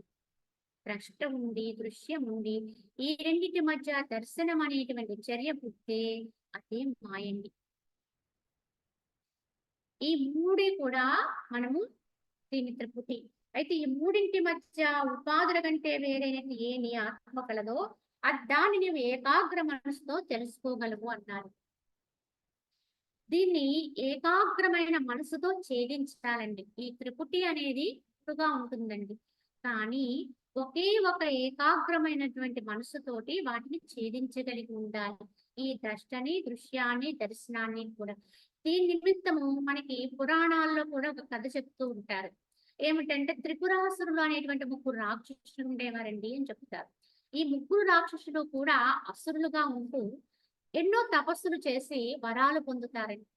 ఎందుకంటే ఎప్పుడూ కూడా రాక్షసులుగా ఉన్నటువంటి వారి దానవులు తపస్సు చేస్తూనే ఆ తపస్సు యొక్క శక్తిని ఎందుకు ఉపయోగించుకునేవారు అంటే ఈ దేహము అంటే ఈ మాయాజనితమైనటువంటి ఉపాధి యొక్క రక్షణకు దాన్ని ఇంకా ఏదో గొప్పగా చెయ్యాలి, లేక దాన్ని ఎప్పుడు భూమి మీద నిలిపి ఉంచాలి, దాన్ని పరాక్రమంగా ఉంచాలి అనేటువంటి స్థితిలోనే ఆ తపశక్తినంతా ఉపయోగించుకుంటూ ఉండేవారు.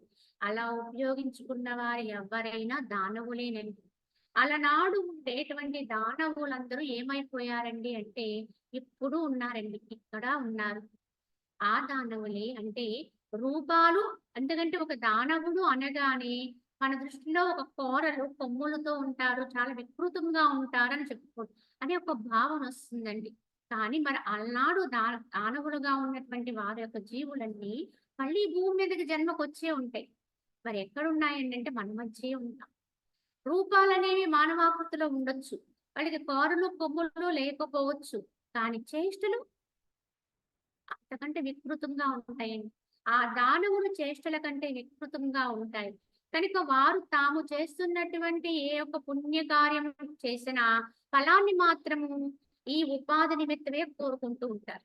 దీని అహంకారాన్ని ఇంకా పెంచుకోవాలి, ఇంకా పెంచుకోవాలి, ఇంకా పెంచుకోవాలి అన్నట్టుగానే అర్థిస్తూ ఉంటారు. ఇదంతా దానవ స్వభావం అండి. అసలైన ఆత్మను తెలుసుకోలేక దాని యొక్క స్థితిలోకి వెళ్ళడానికి ప్రయత్నించకుండా కేవలము దీని మాయలోనే పడి ఉంటే వాడు దానవుడే అవుతాడు. అయితే అలాంటి దానవులుగా ఉన్నటువంటి ఆ త్రిపురాసులు తపస్సు చేసి ఆ తపో ప్రభావం చేత వారు చాలా అయ్యారు. బలిష్ఠులై గొప్పవాళ్ళై వాళ్ళు ఈ యొక్క లోకాన్ని భయభ్రాంతులు చేసే విధంగా చరిస్తూ ఉంటారు. కానీ వాళ్ళు పొందినటువంటి వరం ఏమై ఉంటుంది అంటే ఈ ముగ్గురు కూడా 3 నగరాలుగా మారిపోయి రెక్కలతోటి ఈ 3 నగరాలు కూడా గగన వీధుల్లో విహరిస్తూ ఉంటారు. ఈ నగరాలన్నీ ఈ 3 నగరాలు కూడా పైకి, కిందకి, కిందకి, పైకి ఇలాగా కదులుతూనే ఉంటాయి. ఎప్పుడు కూడా చంచలం అనమాట.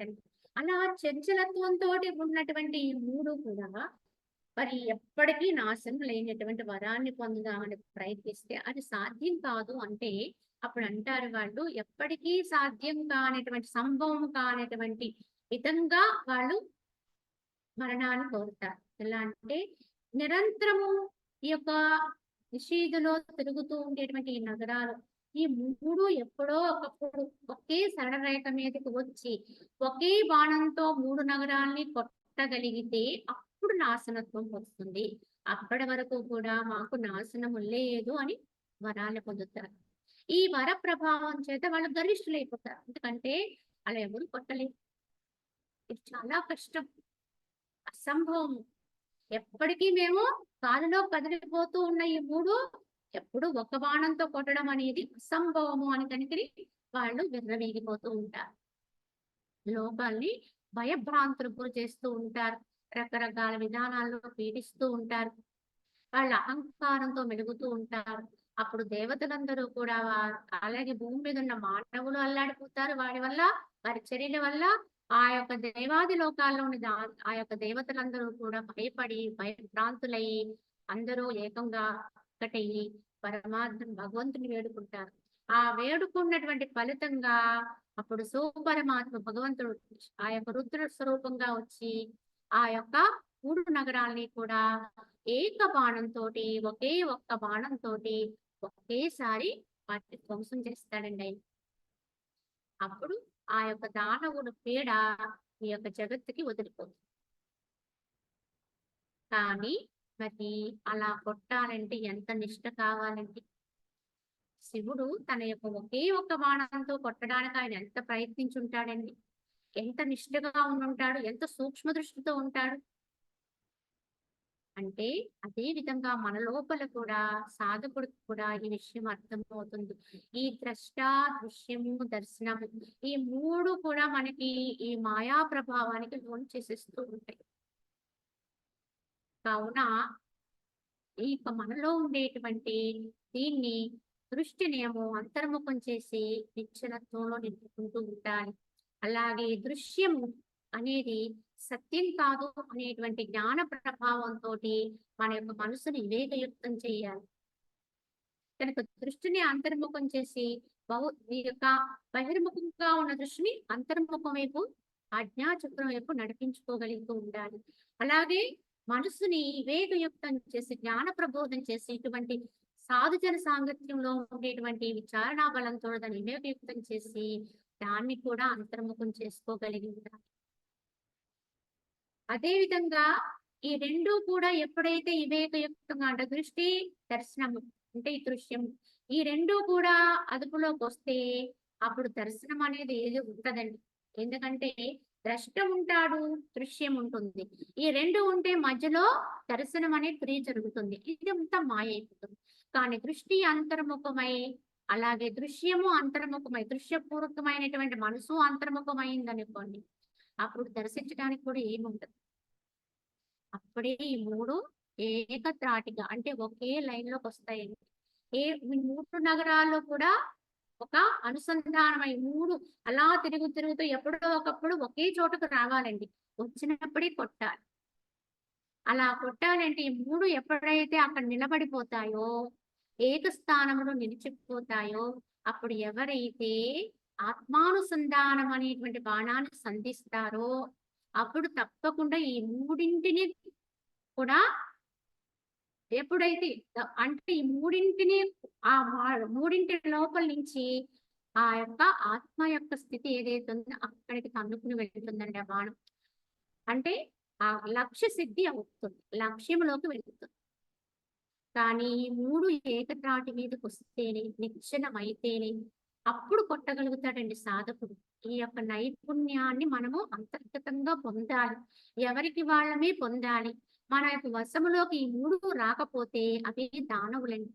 దృష్టి మన యొక్క వశంలోకి రాలేదనుకోండి, అటు త్రిపురాసురుల్లో రాక్షసులాగానే బయట తిరుగుతూ ఉంటాడు. మనసు మన వశములోకి రాలేదు. అది అంతే. ఈ 2 వశంలో రాకపోతే వీటి మధ్య ఉన్న దర్శన స్థితి కూడా వశం కాదు. ఈ మూడింటి యొక్క ప్రభావంలో మాయలో పడి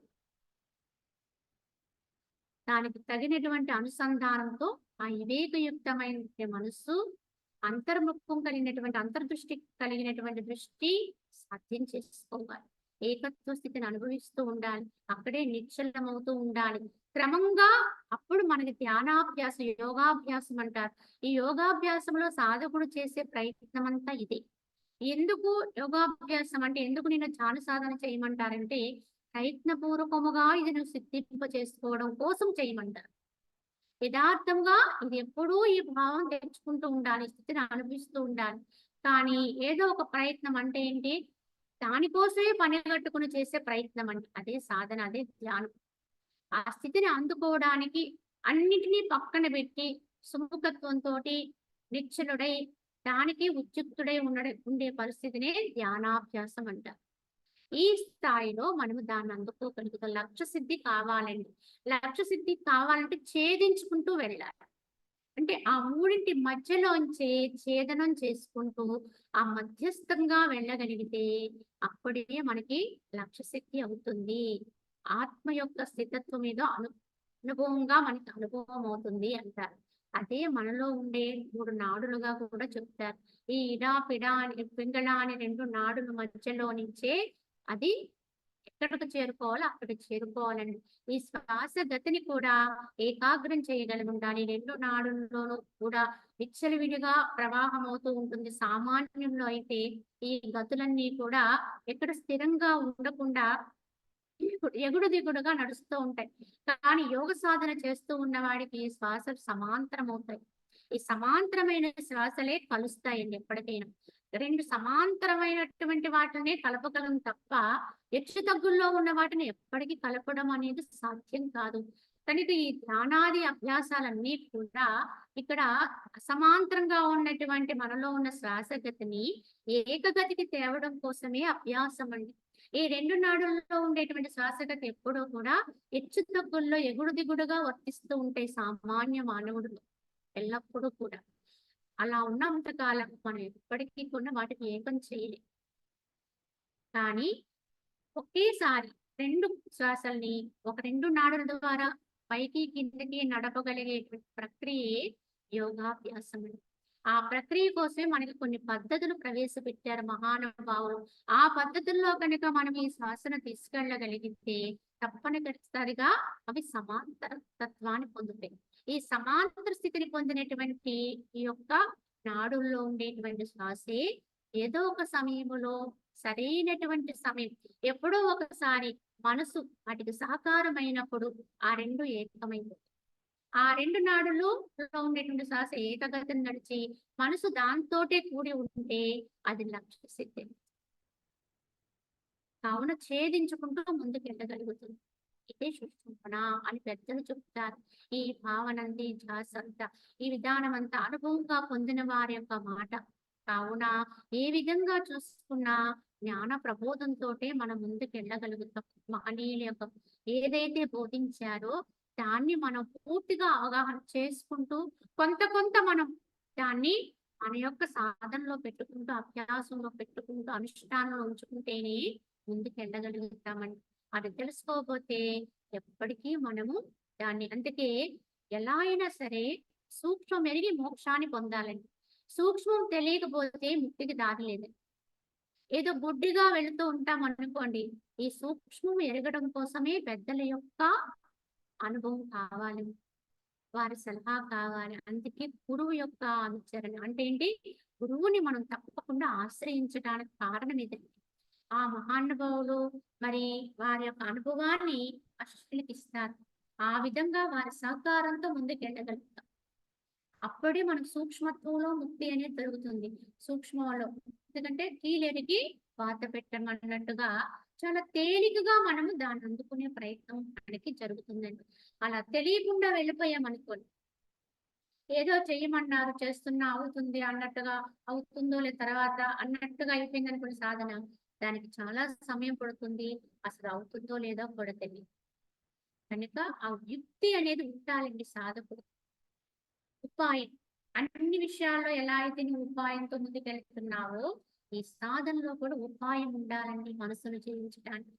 ఇలా మనం అర్థం చేసుకుంటూ ఈ యొక్క సాధనలో నిష్ఠని సంపాదించాలి.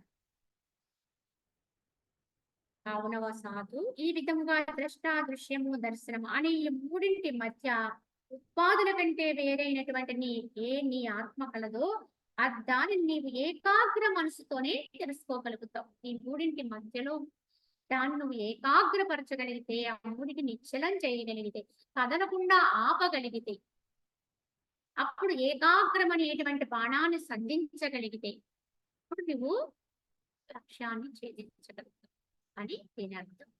ఓ రామచంద్ర, బ్రహ్మము అంటే పరమాత్మ జన్మ జరావర్జితమును, అనాదియు, శాశ్వతమును, నిత్యమును, మంగళకరమును, నిర్మలమును, అమోఘము, వందనీయము, మహత్తరము, నిందారహితము, సకల కల్పనా శూన్యము, కారణములకు కారణము, అనుభవ రూపమును, ఇంద్రియాదులచే తెలుసుకున్న బడజాలనదియు, చిద్రూపము, జగత్తునంతటా వ్యాపించి అయి ఉన్నదియు అయి వెలిచున్నది.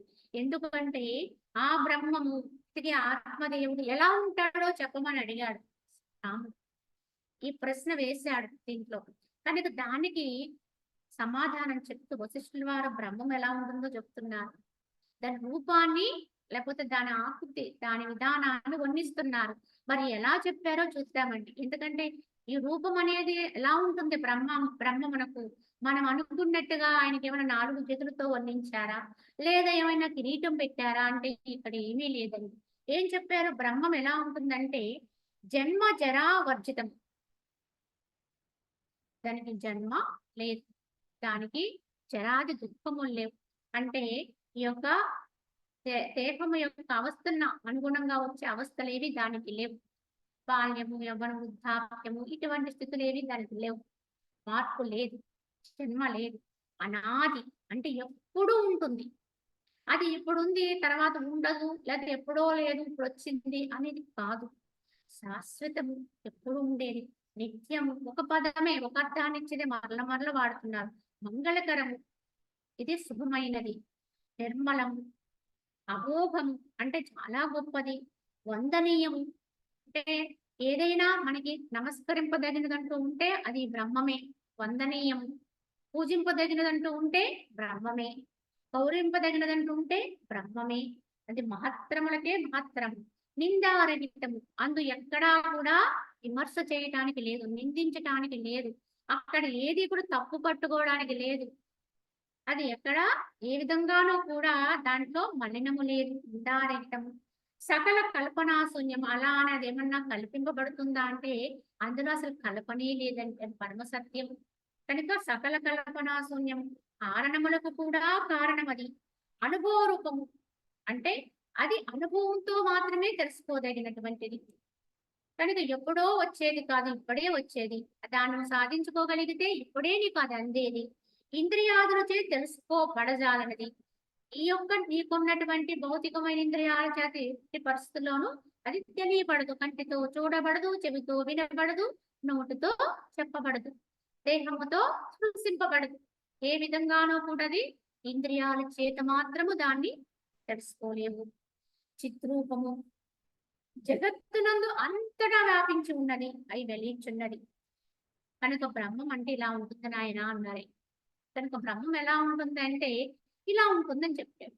దాని యొక్క లక్షణాలు చెప్పారు. సాక్షి రూపుడు నీవు అట్టి బ్రహ్మమై ఉన్నావు అని తెలుపుతావు. కావున ఈ విధంగా ఉన్నటువంటి బ్రహ్మం ఎవరు అంటే ఎవరికి వాళ్ళే. కనుక నువ్వే ఆ బ్రహ్మము రామా, నువ్వే యథార్థము. నువ్వు ఎప్పుడైతే ఇక్కడ స్థితమైపోతావో, కేవలం దీన్ని సాక్షిగా ఉండగలిగే స్థాయికి వెళ్ళిపోతావో అప్పుడు అక్కడ నువ్వే బ్రహ్మం అయిపోతావు అని చెప్పి బ్రహ్మమునకు అర్థం చెప్పారు.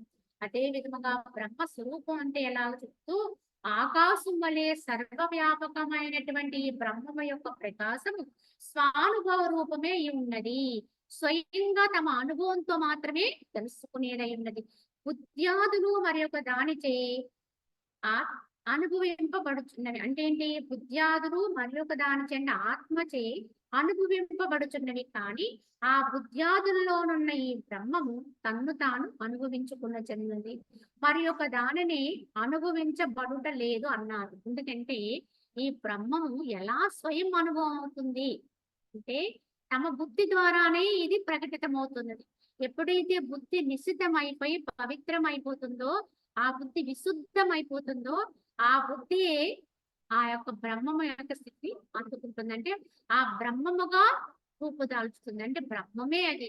కానీ ఎప్పుడో దాని నుంచి వెళ్ళినటువంటి ఇవన్నీ కూడా ఎప్పుడైతే మలినత్వాన్ని పొందుతుంటాయో జీవత్వంలోకి వెళ్ళిపోయింది. కానీ మళ్ళీ ఇవన్నీ పవిత్ర తత్వంలోకి వెళ్ళిపోతూ ఉంటాయో, ఆ మలి రాహిత్యాన్ని పొందుతూ ఉంటాయో, ఆ మనసు యొక్క స్థాయిని దాటి, బుద్ధిని దాటి, ఆ బుద్ధి పరమ బుద్ధి కనుక అది విశుద్ధమైపోయిందో అప్పుడు అదే అలా అలా చివరికి బ్రహ్మమయంగా అయిపోతుంది. కనుక ఈ బ్రహ్మము తనను తానే అనుభవించుకుంటూ ఉంటుంది కనుక ఇంకొక దాని చేత అనుభవింపబడేది కాదు. కనుక నేను దాన్ని అనుభవిస్తున్నానండి అంటే అది తప్పుడు మాట. బ్రహ్మమును నేను అనుభవిస్తున్నాను అనేది లేదండి. నువ్వెవరివి? బ్రహ్మము ఏంటి? బ్రహ్మము నువ్వు అనుభవించడం ఏమిటి? కనుక ఇది అజ్ఞానపూర్వక వాక్యం అండి. ఎప్పుడు కూడా బ్రహ్మము యొక్క అనుభవం బ్రహ్మమేనండి. మరొకటి కానే కాదు. కనుక బ్రహ్మమయున్నవాడే బ్రహ్మము యొక్క అనుభవంలో ఉంటాడు తప్ప, మరి ఇంకొకడు ఎవడు కూడా బ్రహ్మానుభవం అనేది ఇంకొకటి వేరుగా లేదండి. కావున బ్రహ్మానుభూతిని పొందాలంటే బ్రహ్మముగా ఉన్నానంతే. అంటాడు. అన్ని స్థితిలోనే ఉంటాడు. కానీ అన్య స్థితులు కావక్కడ. కావున జలమునందు తరంగమును, మృత్తిక యందు ఘటమును ఉన్న విధమున పరమాత్మ యందు ఈ జగత్తు సత్త కలదు. అట్టి పరమాత్మ శూన్యమెట్లు కాగలదు. ఎందుకంటే జలం నుంచి తరంగాలు వస్తాయి. కానీ తరంగాలు ఆ యొక్క జలము యొక్క అంతర్భూతాలే. అంటే అందులో నుంచే వస్తాయి, అందులోకే పోతాయి. దాన్ని మాత్రం విడిచి ఉండవు. అలాగే మృత్తిక నుంచి ఎన్నో ఘటాలొస్తాయి. కానీ ఎన్ని ఘటాలొచ్చినా మృత్తికకు స్వభావాన్ని కోల్పోవు. అదే విధముగా యావత్తు జగత్తు కూడా కనిపిస్తున్న ఈ దృశ్యం యావత్తు కూడా ఆ యొక్క పరమాత్మ యొక్క స్థితితోటే నిండి ఉన్నది. దానికంటే అన్యము కాదు. బ్రహ్మము నుండి అంటే పూర్ణము నుండి పూర్ణము ఉత్పన్నమవుతున్నది.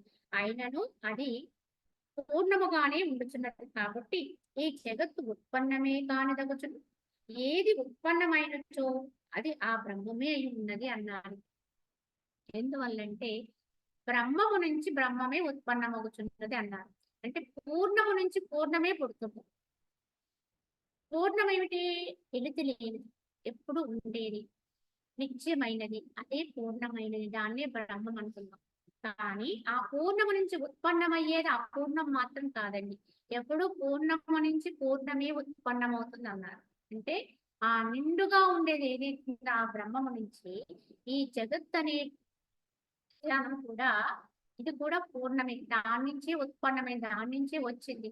మళ్ళీ దానిలోనే లయమవుతుందని చెప్పుకుంటున్నాం. కానీ ఇక్కడ గమనించండి. ఈ జగత్తు అనేది బ్రహ్మము నుంచి విడువడొచ్చిందా అంటే విడువడ రాలేదండి. దాంట్లోనే ఉందండి. పూర్ణము నుంచి పూర్ణమే ఉంది. కానీ అది ఎప్పుడు కూడా అపూర్ణము కాలేదు. పూర్ణంగానే ఉంది. అంటే దీని నుంచి ఇక్కడ అర్థం చేసుకోండి. తాడు నుంచి పామొచ్చిందని చెప్పుకున్నాం కదా! కొత్తగా మనం ఏం మానలేదు. తాడు నుంచి పాము అనేది పుట్టింది. దాన్ని అలా భ్రమించాం. కనుక ఆ పాముని చంపడానికి ఎన్నో ప్రయత్నాలు చేశాము. కానీ మరలా అది తాడే అయిపోయింది. అంటే పాము కాదని తెలిసింది అనుకున్నాం కదా! ఇంతకీ ఈ తాడు ఎందులోంచి పుట్టింది? పాములో నుంచే పుట్టింది. పామును చూసే తాడును చూసే పాము అనుకున్నారు. తాడులోంచే పాము పుట్టింది. పాము అందులోంచి పుట్టింది కదా అన్నప్పుడు తాడుకేమన్నా వెలుతొచ్చిందండి? అప్పుడేమన్నా తగ్గిపోయిందా? దానికేమన్నా కొరతొచ్చిందా? అదేమీ కొరత రాలేదండి. అప్పుడు అది తాడు ఎలా ఉండాలో అలానే ఉంది. కొత్తగా పామొచ్చేసింది దాంట్లోంచి కదా అని చెప్పేసి అదేమన్నా తగ్గిందా అంటే తగ్గలేదు. ఎందుకంటే అసలు పాము అనేదే భ్రాంతి కనుక. సరే వచ్చినటువంటి పాము ఏమన్నా కొంచెం మొక్కే ఉందా అండి? అంటే కొద్దిగానే అంటే తాడు ఎంతుందో పాములు కూడా అంతగానే చూసారు. అంటే తాడునే పాము అనుకున్నారు కనుక తాడు ఎంతుందో పాము కూడా మనకు అంతగానే కనిపించింది. అంటే పూర్ణము నుంచి వచ్చిన ఈ పూర్ణము ఎప్పుడు కూడా పూర్ణంగానే వస్తుందన్నారు. అంటే ఏదో ఒక ముక్కగా దాని నుంచి రాదండి. అంటే దాని నుంచి కొంత భాగం తీసుకొని వచ్చేది కాదు. ఇక్కడ గమనించండి. అది పూర్ణము. ఎప్పుడు అది పూర్ణమయ్యే ఉంది. ఆ పూర్ణములో నుంచి భ్రమ వచ్చిందండి. భ్రమ అంటున్నాము ఇక్కడ. ఇక్కడ వచ్చినటువంటి పాముని. ఈ తాడులోంచి వచ్చిన పాము పోనీ ఆ తాడులో ఏమన్నా కొంత భాగాన్ని తీసుకొని నేను పాముని అన్నట్టుగా కనిపించిందా మనకి? కాదండి. మొత్తం ఆ తాడును చూసి మనము పాము అనుకుంటాం. సరే. ఈ తాడు అనుకున్నప్పుడు కూడా పాము పూర్ణంగానే ఉంది. మళ్ళీ ఈ యొక్క పాము అనుకున్నప్పుడు కూడా తాడు పూర్ణంగానే ఉంది. కానీ ఈ పాముని తీసుకెళ్ళి మళ్ళీ తాడులో కలిపేసాం. ఎప్పుడు వివేకం వచ్చిన తర్వాత. అది కాదండి. అది అసలు పామే కాదు తాడండి అన్నారు. అంటే ఇదెళ్ళి మళ్ళీ ఎందులో కలిసిపోయింది? మళ్ళీ తాడులోనే కలిసిపోయింది. అంటే ఒకప్పుడు దానికి కొరత రాలేదు. ఒకప్పుడు నిండలేదు. ఈ పాము మళ్ళీ తాడులోకి వెళ్ళిపోయి ఏమన్నా బలిసిందండి తాడు? అది అలానే ఉంది. ముందెలా ఉందో మధ్యలో అలాగే ఉంది. చివర అలాగే ఉంది. ఈ జగత్తు కూడా అలా వచ్చిందండి. పూర్ణమైన బ్రహ్మము నుంచి పూర్ణమే వస్తుంది గాని ఏదో కొంత భాగము రాదండి. కొంత ముక్కలా రాలేదు ఈ జగత్తు. ఆ పూర్ణములోనే వచ్చింది. ఆ పూర్ణానికి మనము భ్రాంతితోటి జగత్తు అనుకుంటున్నాం అంతే. దీన్ని దృశ్యము అనుకుంటున్నాం అంతే. కానీ భ్రాంతి తొలగితే ఇది మళ్ళీ పూర్ణములోనే లయం అవుతుంది. మళ్ళీ దాంట్లోనే కానీ ఎక్కడా దానికి వెలితి రాలేదు, కొరత రాలేదు. ఇది వెళ్ళి ఏదో దాంట్లో కలిపితే దానికి మళ్ళీ పెరుగుదల వస్తుందంటే లేదండి. అది ఎప్పుడు ఒకలానే ఉంటుంది. అది ఎప్పుడూ అంతా నిండే ఉంటుంది. కనుక మధ్యలో వచ్చిందే మాయ, మధ్యలో వచ్చిందే భ్రాంతి, మధ్యలో పుట్టింది, మధ్యలోనే కలిసి. అది మాత్రం ఎప్పుడు ఒకటి. కనుక పూర్ణము నుంచి పూర్ణమే పుడుతుంది తప్ప అపూర్ణం పుట్టదు అన్నారు ఇక్కడ. పూర్ణములోంచి వచ్చిన ఈ జగత్తు కూడా పూర్ణంగానే నిండి ఉంది. అంటే అంత జగత్తు కూడా బ్రహ్మముతోటే నిండి ఉంది. ఇది కూడా దీంట్లో మళ్ళీ ఎక్కడా వ్యత్యాసం లేదు. అయినను అది పూర్ణముగానే ఉండుచున్నది. కాబట్టి ఈ జగత్తు ఉత్పన్నమే కానిదగును. ఏది ఉత్పన్నమైనదో అది ఆ బ్రహ్మమే ఉండదు. కావున నిజం చెప్పాలంటే ఈ జగత్తు అసలు పుట్టనే లేదన్నారు. ఉత్పన్నమే కాలేదు. ఉత్పన్నమైనట్లుగా భ్రమింపచేసేదే మాయ తప్ప ఉత్పన్నము పుట్టనే లేదు. పుట్టన దానికి మళ్ళీ ఎక్కడ గిట్టడమే లేదు. కావున పుట్టింది అనుకుంటే దానికి గిట్టడం అనే లక్షణం వచ్చింది. పుట్టింది అనుకుంటున్నావు కనుక గిట్టింది అనుకునే భావన వచ్చింది. అసలు పుట్టనే జగత్తుని పుట్టనట్టుగా చూసావనుకోండి అప్పుడు అది ఎప్పుడు ఒకలానే ఉంటుంది. అది ఎప్పుడు బ్రహ్మముగానే ఉంటుంది. కనుక ఏ విధంగా చూసుకున్నా బ్రహ్మమే బ్రహ్మమై ఉంటుంది తప్ప మరొకటి కానీ కాదు.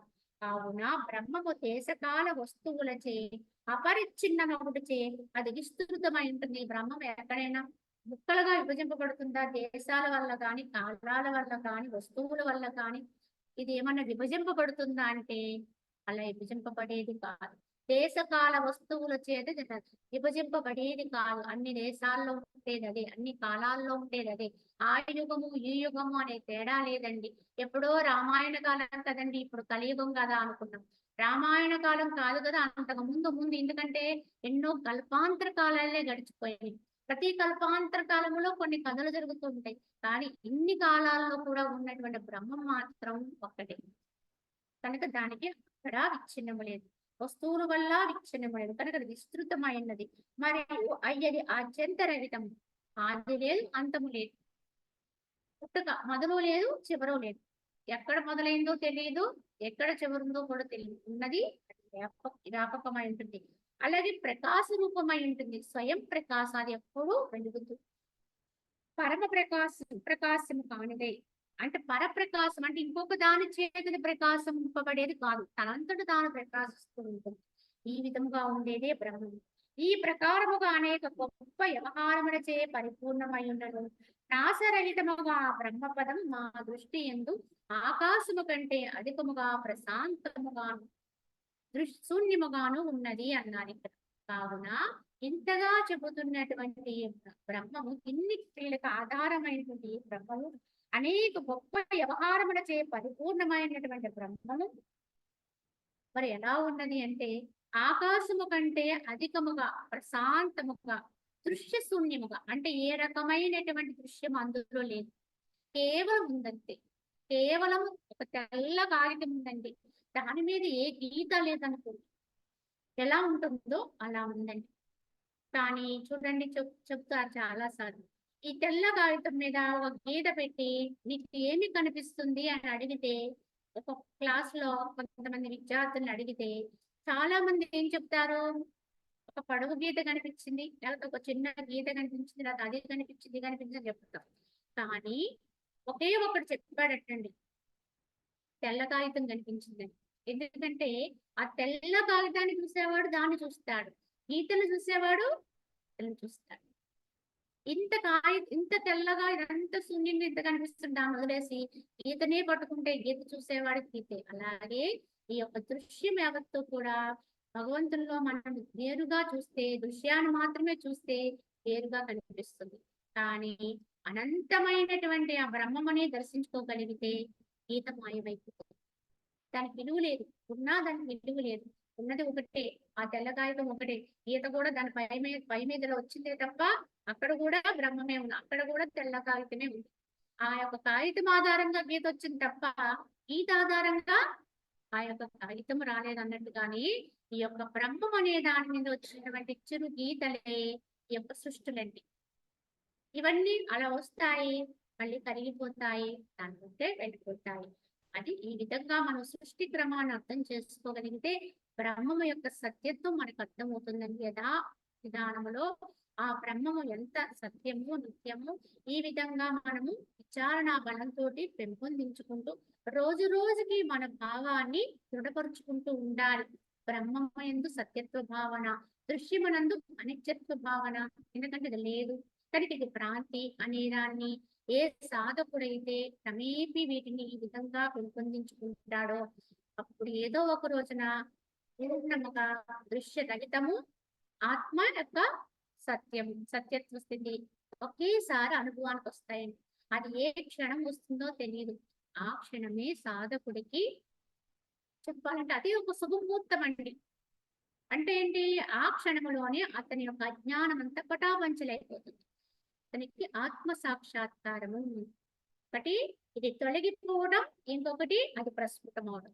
ఈ రెండు ఒకేసారి జరుగుతాయి ఏదో ఒక క్షణంలో. కానీ రెండు ఏకకాలములో నిరంతర సాధన చేస్తూ ఉంటారు. నిరంతర ప్రయత్నపరులమవుతూ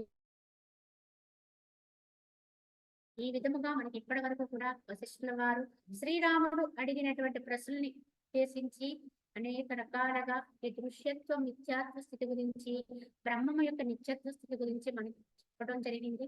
దీంట్లో మరికొంత భాగాన్ని మరి చెప్పుకుంటున్నాం. మరి ఓం తస్సత్.